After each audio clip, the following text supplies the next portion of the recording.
Assalamualaikum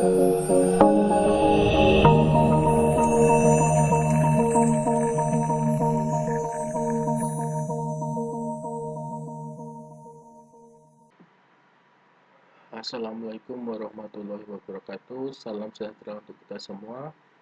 Semoga rahmat dan perlindungan dari Allah Subhanahu wa taala senantiasa diberikan kepada kita semua. Amin amin ya rabbal alamin. Uh, Senang sekali pada kesempatan hari ini saya masih diberikan kesempatan untuk bertemu dengan para bakti lovers dimanapun kalian berada. Semoga dalam keadaan yang sehat-sehat saja dan yang berbahagia. Kemudian pada kesempatan hari ini kembali saya akan melanjutkan curhatan dan unek-unek dan asa yang telah lama terpendam dalam kalbu sanubari ini. Pada kesempatan ini adalah kita lanjutkan tentang Pancasila dalam konteks sejarah bangsa. Jadi pada kesempatan ini sekali lagi kita akan belajar tentang sejarah bangsa Indonesia, khususnya sejarah yang berkaitan dengan perkembangan Pancasila. Jadi seperti yang telah saya sampaikan di unek-unek yang lalu, bahwa kita sebagai bangsa yang besar jangan sampai kita meremehkan sejarah. Kenapa? Karena banyak manfaat dan pelajaran yang dapat kita ambil dari sejarah tersebut, baik hal-hal yang baik maupun pelajaran-pelajaran dari sejarah bangsa kita maupun sejarah bangsa lain, bangsa asing, baik dari sejarah keemasannya atau sejarah kesuksesannya maupun sejarah keruntuhannya. Kemudian juga yang lalu sudah saya ungkapkan, ada filosof Yunani bernama Cicero juga mengungkapkan Historia Vitae Magistra atau sejarah memberikan kearifan gitu, atau istilah umumnya sejarah merupakan guru kehidupan. Jadi guru kehidupan adalah sejarah. Kemudian Pak Soekarno juga pernah mengatakan jangan sekali-kali kita meninggalkan sejarah gitu. Kenapa? Ya dari pernyataan tersebut berarti dapat dimaknai bahwa sejarah mempunyai fungsi yang beragam bagi kehidupan kita untuk menjadi kehidupan yang lebih bijaksana di masa mendatang. Kemudian kemarin juga sudah saya sampaikan bahwa sejarah bangsa Indonesia ini tidak terlepas dari perjuangan dari para pahlawan yang mengorbankan nyawanya secara berdarah-darah agar bangsa Indonesia ini bisa mencapai kemerdekaan. Jadi bisa dibayangkan saja jika saat itu tidak ada para pahlawan, mungkin saat ini teman-teman Bakti Lovers di Indonesia tidak dapat menikmati main Mobile Legend gitu, atau main Free Fire, atau Battleground Unknown. Tentu saja tidak dapat menikmati itu semua karena Indonesia masih belum lahir, masih dijajah negara lain, bangsa lain. Mungkin kita kerjaannya cuma kerja rodi, kerja tidur tanpa digaji, tanpa dibayar, hidup hanya untuk mencangkul, membuat jalan gitu saja. Kita cuma disuruh diperbudak saja gitu. Itu kalau seandainya para pahlawan kita tidak mengorbankan jiwanya untuk meraih kemerdekaan Indonesia. Jadi seperti yang saya sampaikan yang lalu, bahwa kita juga harus menjadi generasi yang mencintai tanah air dan juga menghargai jasa-jasa para pahlawan. Jadi mau tidak mau saat ini kita juga akan membahas sejarah kembali.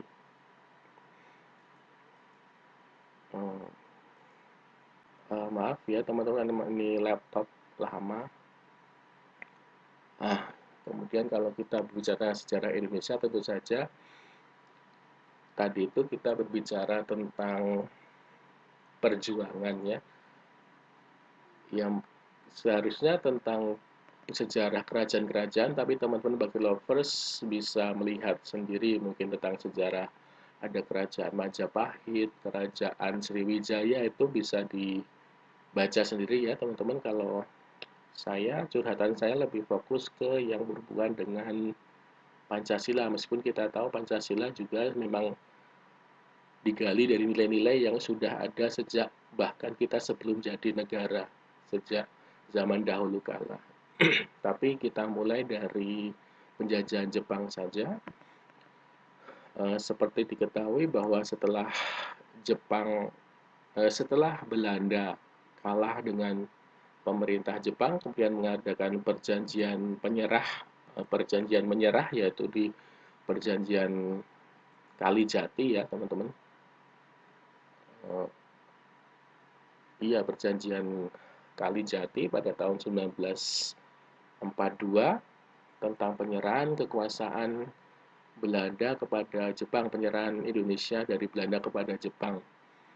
Nah, jadi bahwa sebelum Jepang menang terhadap Belanda itu, Jepang memang sudah memberikan janji-janji manis gitu kepada bangsa Indonesia bahwa Belanda itu adalah penjajah dan Jepang datang adalah sebagai saudara Indonesia.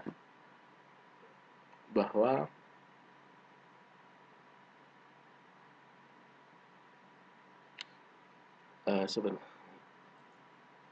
bahwa Jepang ada untuk membebaskan rakyat Indonesia yang telah lama terjajah, bahwa Jepang adalah saudara Indonesia.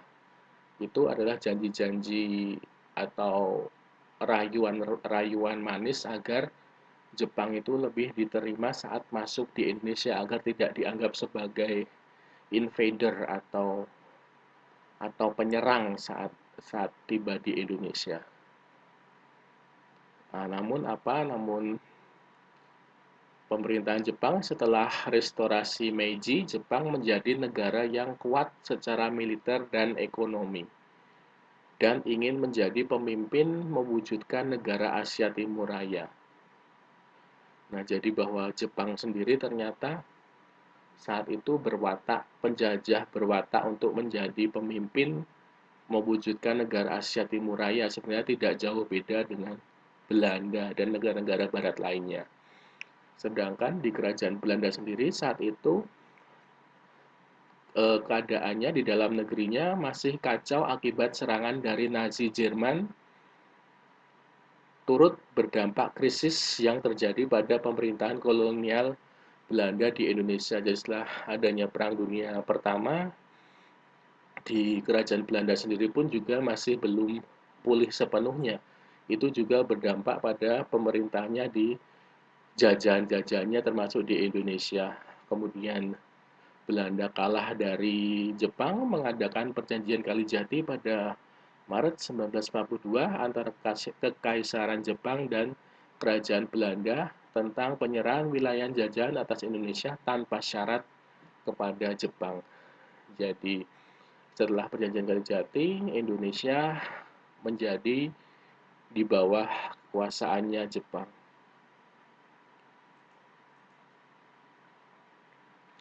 Nah, namun kemudian setelah Indonesia di bawah kekuasaan Jepang, janji-janji Jepang secara perlahan mulai diingkari. Yang janji-janji manis bahwa tadi itu saat sebelum masuk Indonesia bahwa Jepang adalah saudara Indonesia, ini akhirnya Jepang menampakkan dirinya yang asli. Itu mulai terlihat setelah masuk ke Indonesia, mulai tidak jaim lagi gitu di Indonesia. Sudah mulai terlihat wataknya bahwa Jepang itu tidak jauh berbeda dengan Belanda, bahwa mereka hanya ingin menjajah Indonesia saja. Sebelum Jepang mendarat, setiap malam disiarkan siaran radio Jepang berbahasa Indonesia menganjurkan agar rakyat Indonesia memberontak terhadap Belanda. Kemudian slogan India untuk orang India, Birma untuk orang Birma, Siam untuk orang Siam, dan Indonesia untuk orang Indonesia. Pada awal kedatangannya, Jepang semakin menarik simpati rakyat Indonesia dan dianggap memberi harapan baru bagi rakyat Indonesia. Jadi Ini sebelum datang ke Indonesia tadi ada banyak banyak banget dukungan-dukungan untuk Indonesia, ayo lawan Belanda itu, ayo merdeka. Tapi setelah Jepangnya mengalahkan Belanda dan tiba di Indonesia, ternyata sama saja wujud aslinya tampak, yaitu pada sudah mengeluarkan aturan-aturan yang ketat, yang mengikat bangsa Indonesia. Itu misalnya Undang-Undang Nomor 2 tahun 1942 yang melarang rakyat Indonesia untuk berserikat dan berkumpul. Kemudian Undang-Undang Nomor 3 tahun 1942 tentang larangan membicarakan pergerakan maupun gerakan-gerakan yang dianggap propaganda. Kemudian Undang-Undang Nomor 4 tahun 1942 tentang larangan pengibaran bendera merah putih. Jadi ini sudah mulai terlihat bahwa watak Indonesia di Indonesia adalah untuk menjajah sebenarnya. Jadi kita seperti keluar dari mulut harimau masuk ke dalam mulut buaya. Karena ini cuma janji-janji lagi. Ternyata buaya. Orang Jepang buaya, Naruto buaya bukan berarti. Nah, kemudian namun setelah itu, setelah perjanjian Kaliningrad setelah 1945 itu, ternyata Jepang dari perang melawan sekutu itu semakin banyak perang-perang yang mengalami kekalahan. Contohnya saja pada perang Battle of the Coral Sea pada tahun 1942 juga mengalami kekalahan oleh pasukan sekutu. Kemudian pada pertempuran di Kepulauan Saipan juga Jepang mengalami kekalahan yang telak pada tahun 1944 itu, bahkan terjadi harakiri massal, mencapai ribuan tentara Jepang lebih baik bunuh diri daripada menjadi tahanan sekutu. Nah, oleh karena itu, karena sudah mengalami banyak sekali kekalahan, sehingga Jepang berpikir bahwa Jepang memerlukan segala bantuan, segala dukungan dari tenaga-tenaga para jajahannya. Baik di Indonesia, baik di Vietnam, di Filipina, itu memerlukan segala dukungan dari jajan-jajannya, sehingga Jepang mulai memberikan janji-janji manis lagi. Agar turut mendapat dukungan dari negara-negara jajahannya, Jepang menjanjikan akan memberikan kemerdekaan kepada bangsa-bangsa tersebut. Contohnya, bukan contohnya ya, salah satunya juga kepada bangsa Indonesia, yaitu pada 7 September 1944, Perdana Menteri Koiso dalam sidang istimewa Parlemen Jepang menjanjikan kemerdekaan Indonesia di kelak kemudian hari nanti. Ya, meskipun di Parlemen Jepang ini pada sidang ini juga menimbulkan pro dan kontra saat itu, namun Jepang mengakui bahwa memang Jepang memerlukan bantuan dari negara-negara jajahannya agar ikut melawan sekutu gitu. Jadi pada 1 Maret 1945 Jepang mengumumkan akan dibentuk BPUPKI atau Badan Persiapan Usaha-usaha Persiapan Kemerdekaan Indonesia. Jadi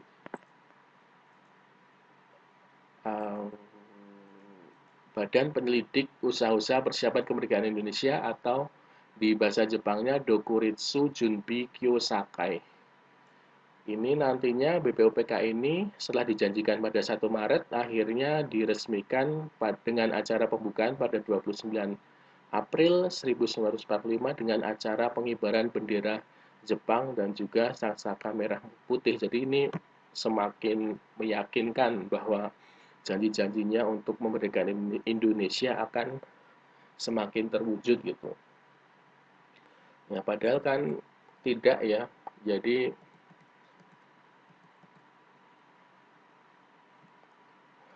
Jadi Jepang ini melakukan itu agar Jepang itu tidak mau kehilangan negara jajahannya kepada sekutu begitu saja.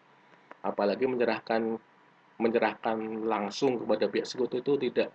Jepang itu bermaksud agar sekutu itu ikut berjuang, maksudnya agar agar bangsa jajahnya itu ikut berjuang melawan sekutu itu. Jadi setidaknya dengan Jepang menjanjikan kemerdekaan kepada Indonesia dan negara-negara jajahnya itu sambil menunggu situasi membaik.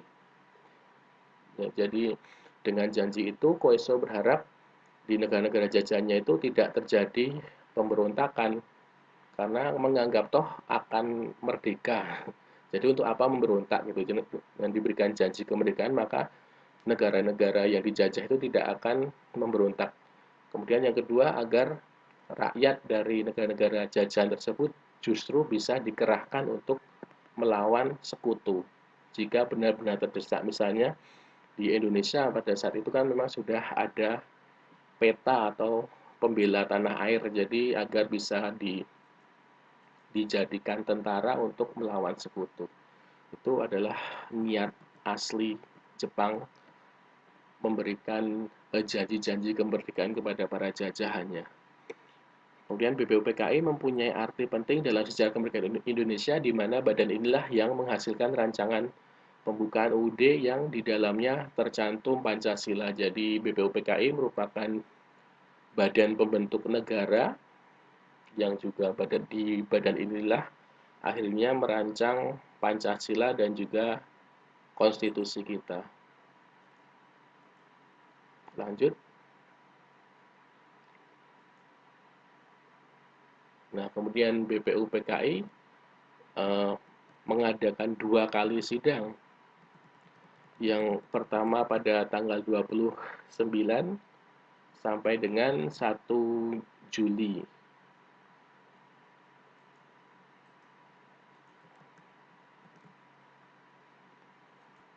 Maaf teman-teman, maksud saya pada tanggal 29 Mei sampai 1 Juni. Itu di sidang pertamanya, kemudian di sidang keduanya pada tanggal 10 Juli sampai dengan 17 Juli 1945. Itu pada sidang keduanya.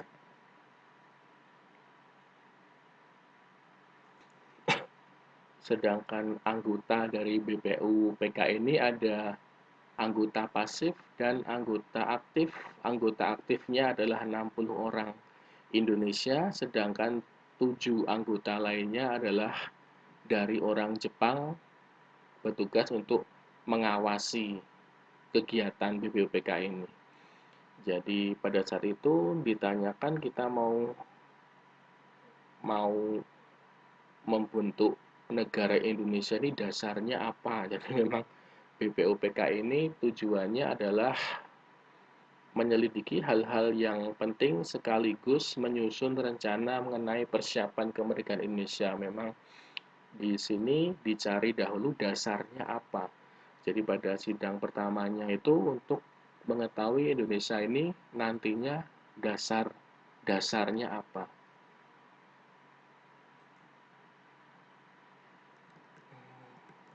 Kemudian BPUPKI diketuai oleh Dr.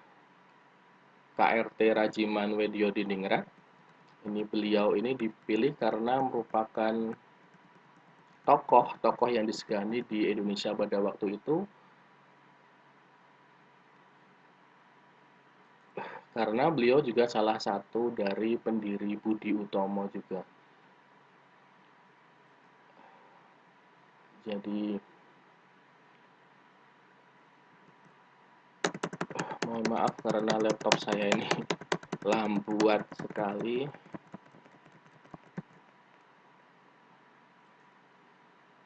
Nah, jadi BPUPKI ini bersidang di gedung Volksstraat. Dahulunya pada masa pemerintahan Belandanya dikenal dengan gedung Volksstraat atau Dewan Rakyat. Kemudian saat penjajahan Jepang, gedung ini diganti nama menjadi gedung Chuo Sangi-in gitu.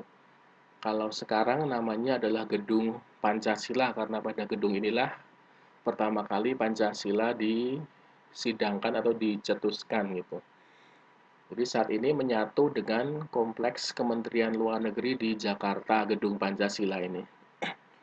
Kemudian jadi salah satu, kalau kita bilang salah satu, ya segi positifnya kita pernah dijajah oleh bangsa Barat adalah bangsa Barat tersebut memperkenalkan sistem demokrasi gitu. Jadi contohnya adalah gedung Volksrat ini atau Dewan Rakyat ini kan fungsinya adalah untuk agar rakyat, agar wakil-wakil rakyat itu bisa memberikan saran kepada pemerintah Belanda tentang apa yang dibutuhkan rakyat dan peraturan apa yang diperlukan rakyat. Meskipun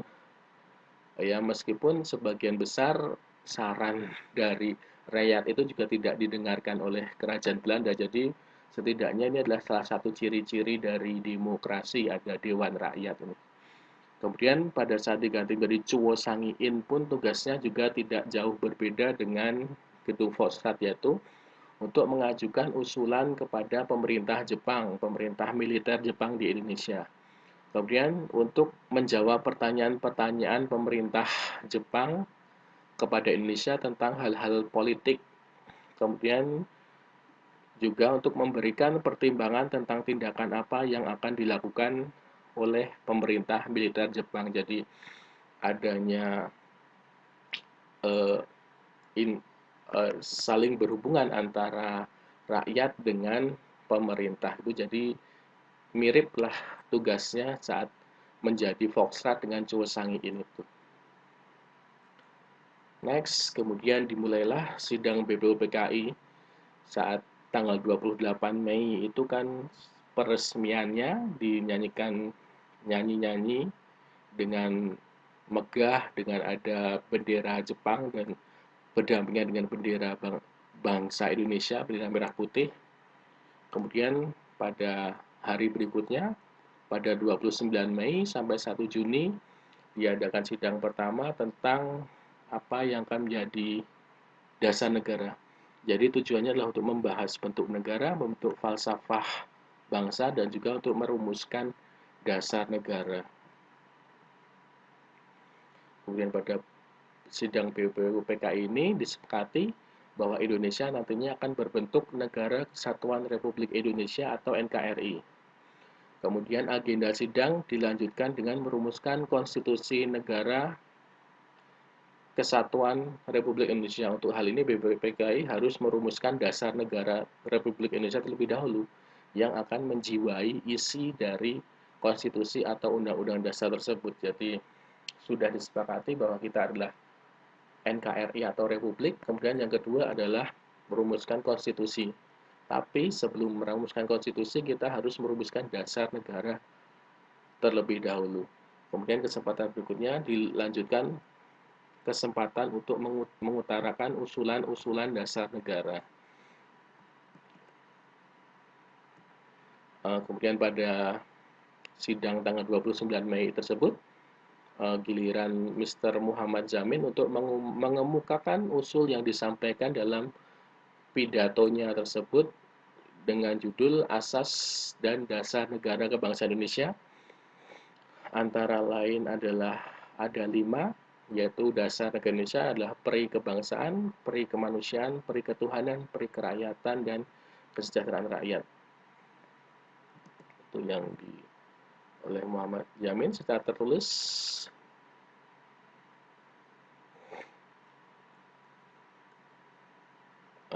Tentang 5 dasar rancangan RUU di negara merdeka, yaitu ketuhanan yang Maha Esa, kebangsaan persatuan Indonesia, rasa kemanusiaan yang adil dan beradab, kerakyatan yang dipimpin oleh hikmah kebijaksanaan dalam permusyawaratan perwakilan, keadilan sosial bagi seluruh rakyat Indonesia. Kemudian pada 31 Mei-nya, giliran Dr. Supomo yang mengusulkan perihal dasar negara merdeka. Yaitu paham negara persatuan, penghubungan negara dan agama, sistem badan permusyawaratan, sosialisme negara, dan hubungan antar bangsa. Itu lah yang diungkapkan oleh Supomo. Kemudian pada 1 Juninya giliran Pak Insinyur Soekarno yang berpidato tentang usul dasar negaranya, mengusulkan 5 dasar negara bagi Indonesia, yaitu nasionalisme, internasionalisme atau peri kemanusiaan, mufakat atau demokrasi, kesejahteraan sosial, kemudian ketuhanan yang Maha Esa. Kemudian berdasarkan petunjuk seorang ahli bahasa, Insinyur Soekarno kemudian menamai kelima asas itu sebagai Pancasila gitu, yang kemudian diusulkan sebagai dasar negara Indonesia. Jadi pada saat 1 Juni ini istilah Pancasila diperkenalkan oleh Insinyur Soekarno, sehingga negara kita memperingati hari kelahiran Pancasila adalah pada 1 Juni ini, meskipun juga terdapat kontroversi mengenai lahirnya Pancasila, tapi kita tetap menetapkan 1 Juni sebagai hari lahir Pancasila.